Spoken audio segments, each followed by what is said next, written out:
So I'm at the New York International Auto Show, or the New York EV Show, however you want to call it, because it is primarily just electric vehicles that I'm seeing. It's insanely crowded, so it's so hard to get videos and pictures, but I'm doing my best. So stay tuned. I'm going to put all the footage I have from the show in this video. We're going to talk about everything that we see here, and hope you enjoy.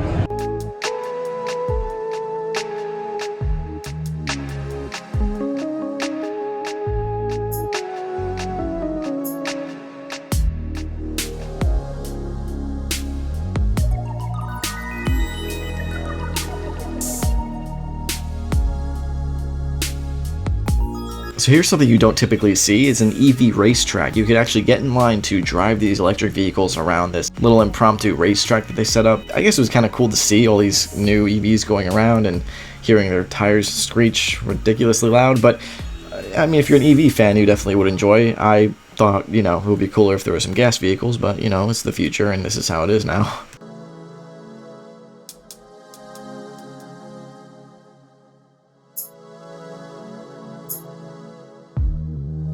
So right here is a beautiful white Infiniti Q50S. I really love the way this thing looks from the outside. I think that they nailed it.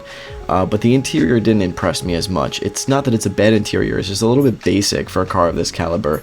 It's just got, you know, gloss black all over the place. The shifter wasn't anything special. Screens weren't anything special to me. It just didn't stand out to me. It didn't impress me. I didn't feel anything from this interior, but it is nice.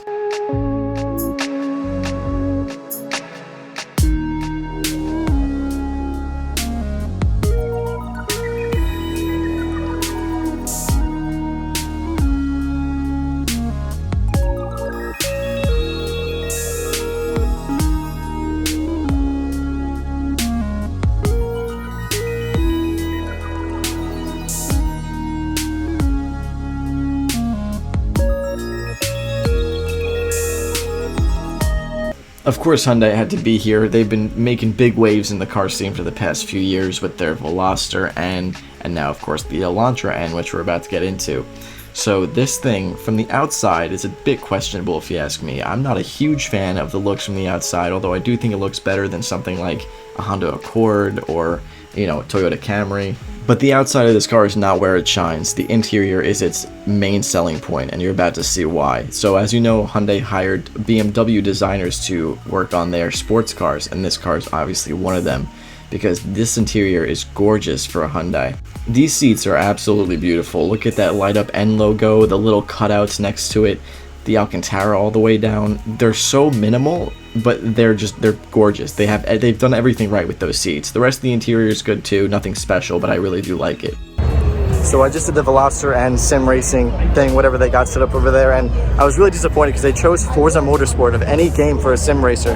They could have done a Assetto Corsa, they could have done Project Cars, anything would have been better than Forza Motorsport. And it was automatic only, all assists on, so I was really disappointed because that's not what I'm used to. You know, the clutch killer lifestyle, we take everything off, we ride with the clutch, we do everything right, but whatever. I got a 108 lap time, and the best time that I saw on the leaderboard was like a 104, and I was 1.5 seconds off from the being on the leaderboard, so I'm not so disappointed, but it was really fun. Okay, so this has definitely been one of the most talked about cars this past year, is the new Nissan Z.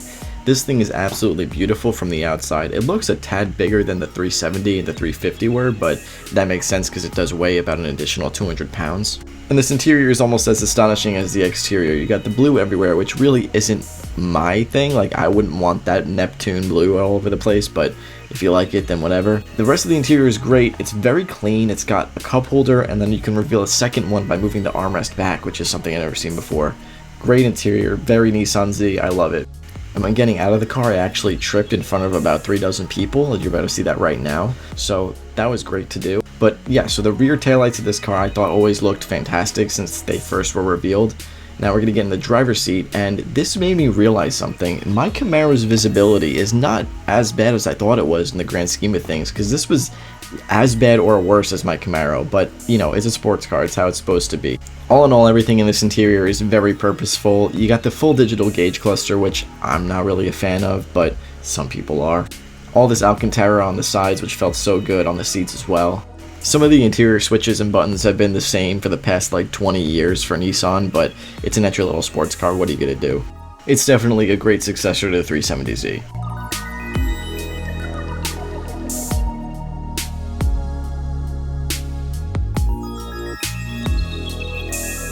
Apologies in advance to my Ford fans, I know there's a lot of you, but this is the only clip I have from Ford.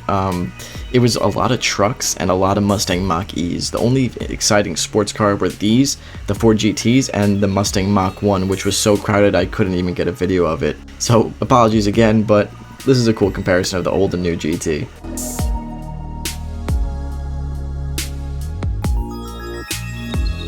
Okay, so the C8 Z06 Corvette, this thing was a showstopper, at least for me. And it's not because I'm a Chevy guy, it's because it's honestly just looks like a total menace with the Z07 package, especially that huge wing, those canards on the front. I mean, they blew this out of the park. This thing is a beautiful looking car. And you just got carbon everywhere. The wheels, canards, the splitter, the side skirts. This is the standard Z06 without the Z07 package, and it's still so stunning.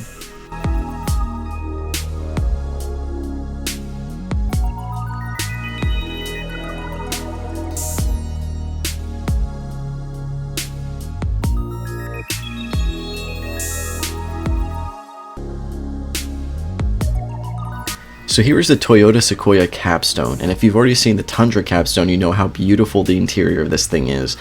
It's like this off-white accented leather with, you know, black and dark grays mixed in there. It's really beautiful. I tried to get a better video, but as you can see, I was blocked off.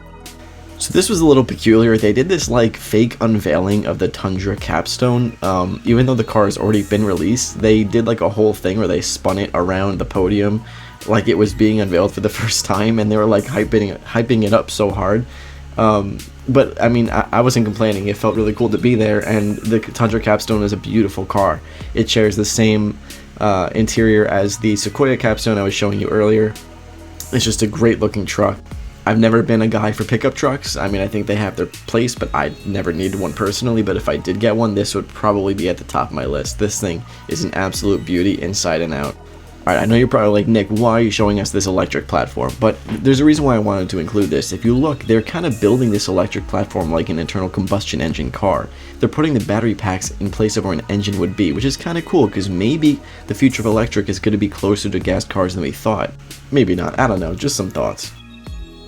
Okay, now right here is the 2023 Corolla GR. This thing blew me away completely when I saw it. I always liked the concept of the Corolla GR. I thought it was really cool that the STI was getting yet another competitor in a space where there are almost no competitors. This thing looks like the Civic Type R like got a makeover and just became older and more handsome and started doing their hair better. It's such a more mature look. Even though it's not a mature look, it's just more mature than the Type R. And don't make the mistake of thinking that this thing is just a souped up Corolla. It looks like an entirely different model, and if you know me, then you know I like the Mazda Speed 3s, and this thing from the back gives sort of Mazda Speed 3 vibes with the way that the taillights kind of protrude outwards away from the trunk. I just love the look of this thing, the flared fenders, this beautiful silverish gray color. I just love what Toyota did with this thing. They really just added a beautiful competitor in this segment that I think is going to really take a lot of sales away from things like the Golf R and the STI. Keep in mind, I drive a Camaro. My last car was a Mustang. I am not partial whatsoever to the Corolla or any hot hatches. I saw this thing and I could barely take my eyes off of it. It is so beautiful. Of course, they had to have the Supra there. In fact, they had like half a dozen Supras there altogether. This one in particular was some strange wide body kitted out thing that, I don't know, it looked amazing. I wasn't entirely sure what it was. I didn't read the display there, but it looked beautiful. It's in this like matte-ish gray color. The wide body is sick, the wheels are huge, and they look great. I don't know, it was a weird thing Toyota wanted to do. They were really getting into it this year, and this is evidence of it. You know, Toyota absolutely killed this auto show. And if you thought we were done with Toyota, you're wrong, because they had not one but two GR86s there on display for you to both look at and sit in. So first, of course, the exterior. You've definitely seen this a million times before online. It looks great. It looks just as good in person as it does in pictures. It's not too big. It looks like a two-seater, but it is in fact a four-seater, which is nice for insurance rates. It really is such a good improvement on the first generation of this car. And of course, under the hood, you can see that boxer engine sitting super low, and those intake runners. It just looks great with the hood propped. Alright, sitting on the inside of this 86, I have the same exact thoughts as I did when I sat in the new BRZ. It's a great seating position. I think this is the best sports car for people that are getting their first sports car. It bridges the gap between a normal car seating position and a performance car, so it's not something crazy new for you. The visibility is still great, and it feels awesome to be inside. So this was probably the most confusing part of the show, was the Subaru section, because if you've been paying attention, Subaru hasn't really been getting a lot of W's in the car scene lately. The new WRX has been getting, that's it right there, has been getting not the best reception on social media. Its looks are questionable, and in real life they were just as questionable. They had this STI doing like a rally jump pose here, even though they're like getting rid of the combustion engine STI.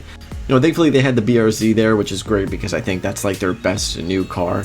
But as for everything else, it was so strange to see, because you would think, you know, for a company that's kind of moving away from performance in a way, that they wouldn't have such a huge display for all their cars. But no, they went all out. I mean, Subaru really, they just went crazy with this. They really wanted people to check out the new WRX, and I did. And on the inside, it's great. It's just, you know, the looks on the outside matter too if you're a consumer. So I think it was just weird, but they had this cool little tribute to the Subaru rally history there, so that was cool, I guess. So getting into this WRX, it's very Subaru WRX. I mean, it's not that much different, although it's very much improved. I just hate the lack of physical buttons on that display, to be honest. So I'm in the new WRX right now, but that's irrelevant because Toyota is the one that's absolutely killing it at the show right now. They have Supras everywhere.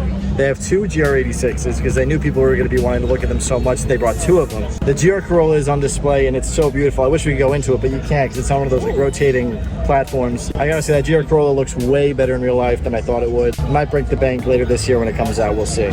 And of course, Subaru being Subaru, they had some huge, you know, nature, humanitarian message to send, and this thing was wild. I don't know what part this has in an auto show, but it looked pretty cool, so props to them. They also had some sort of dog adoption program going on that they showed off, so it was a great little break from the cars to see some puppies running around.